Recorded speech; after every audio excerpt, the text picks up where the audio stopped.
rays, mola mola, scorpion fish, flatfish, tuna. I'm going to show you footage of tuna. Look at that. This is like 60 feet. We found a huge school of tuna. And look at the left. There's another one, very big. They love tuna, especially juveniles. They can get them. Look at this footage.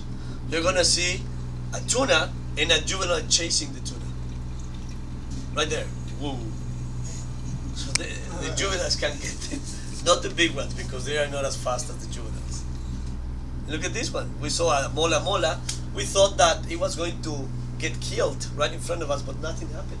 It was like 1 hour at the surface and nothing happened. And it has been also recorded as a potential prey for the juvenile whiteshanks. Look at that. Have you seen those? Yes.